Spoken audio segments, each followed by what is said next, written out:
When talking about shoegaze, three pillars of the genre always come up. The genre defined in Loveless by My Bloody Valentine, the ultimate ethereal experience, Savlaki by Slowdive, and the melodically infused Nowhere by Riot. Today, however, we are going to be adding a fourth pillar to this list of shoegaze regalia, with an album by a band that would later shed most of their shoegaze skin, finding more mainstream success with their Britpop entries into the UK's musical canon.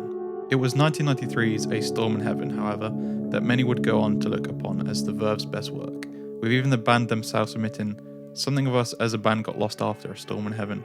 For the next 10 years after that, that sensation was missing from the music.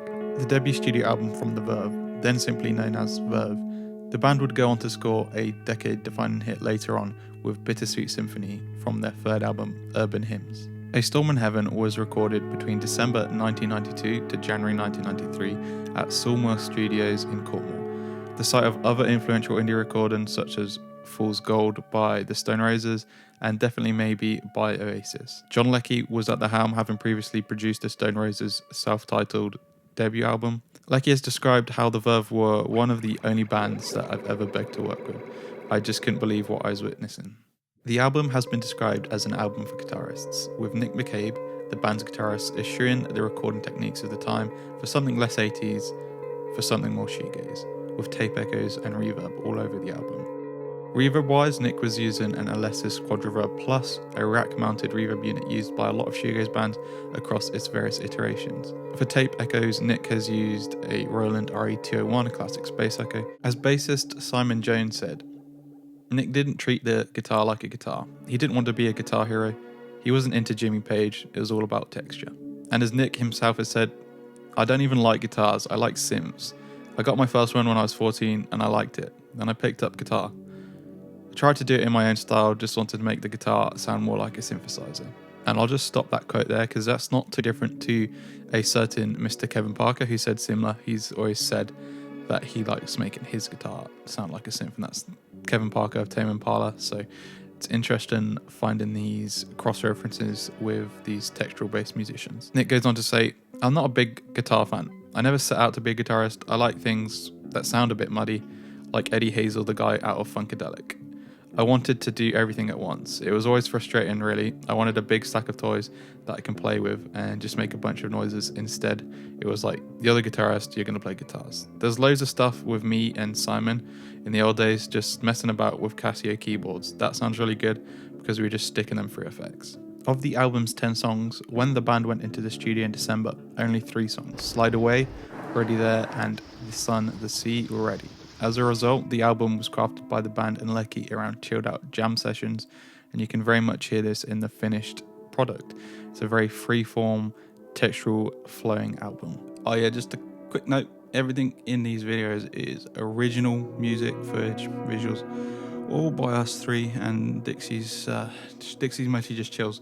But yeah, we're totally Gen Z in this thing, man, so yeah, we don't have all these resources that some of the elders have, so if you want to subscribe, hit the bell notification icon, or even if you want to go over Patreon, t-shirts, we got t-shirts. You like t-shirts, you want a t-shirt, we got those. But we also have pedals. You know what? We have pedals. Go check out our Vital Oscillation pedal. So yeah, keep on Gen Z and keep on gazing and keep on keeping on. The album is made up of 10 songs, and 10 is kind of like my favourite number for how long an album should be. So we start with track 1, Star Sail, a song name that hints at the otherworldly and out there sounds that the band are going for. The album starts with the slow melodies of this song, a guitar-centric track.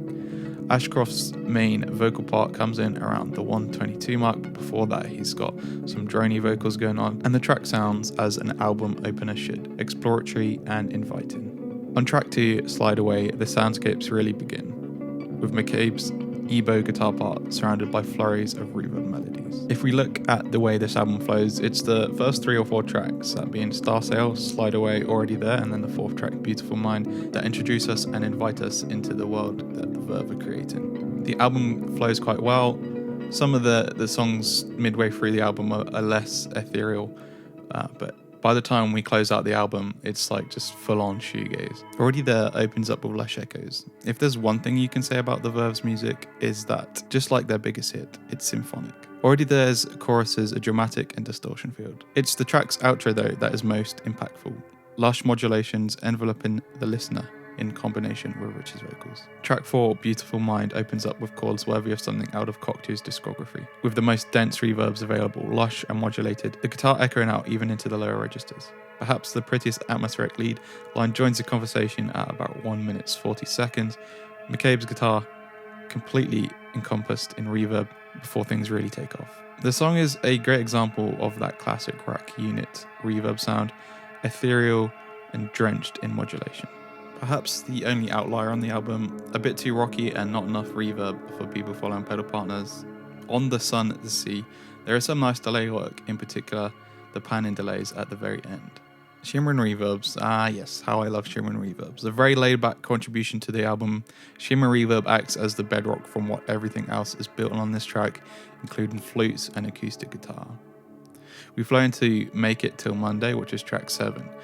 It swells itself into the world and affects every song, and perhaps one of the best examples on the album of the Verve's knack for creating these ethereal worlds out of their songs, thanks to McCabe's guitar work. A reverse guitar part leads into an effects-heavy intro. The second half of the album, it feels like the Verve really surrendered to the soundscapes. Ashcroft's voice is mixed much lower. As with all good shoegaze, the guitars overpower the vocals, even with a powerful vocalist such as Richard Ashcroft. Almost all the rhythm and melody is swamped by the effects, a beautiful example of letting the textures do the work. It's worth noting there seems to be several versions of this song, with the album version being the more texture-heavy version. On the 2004 This Is a Music singles collection version, Richard's vocals are mixed to be above the textures rather than swallowed up as on this album. This later mix also has an extended reverse guitar part intro, but if you really are about the textures, like you probably are if you're watching Pedal Partners, it's the album version that you want to get a listen of. Heavier guitar work swallows up the melodies, with a wide variety of effects and instrumentation on display. Around the 2 minute 55 mark, the extra guitar parts remind me slightly of The Cure's Lullaby, something creepy and creeping, whereas with The Cure it's Robert's voice, here it's Nick's guitar. Nick has cited Funkadelic as an influence, and the outro of this song is perhaps the best example of that influence, giving up to loose jams and instruments flying all over the place. Structure and melody replaced by texture and freeform improvisation. The horn section kinda reminds me of what Radiohead would later do on parts of Kid A 7 years later. The album closes with See You in the Next One, Have a Good Time. Piano. I think this is the first song on the album where I've consciously heard a piano. It might be elsewhere amongst all the other soundscapes, but this is the first time I can surely hear it. Again, as with most of the latter part of the album, Richard's voice is lower than on the opening tracks. While the Verve would later go on to find mainstream success with albums such as A Northern Soul and Urban Hymns and songs such as Bittersweet Symphony, it was their debut effort, A Storm in Heaven, that really cemented that signature Verve sound.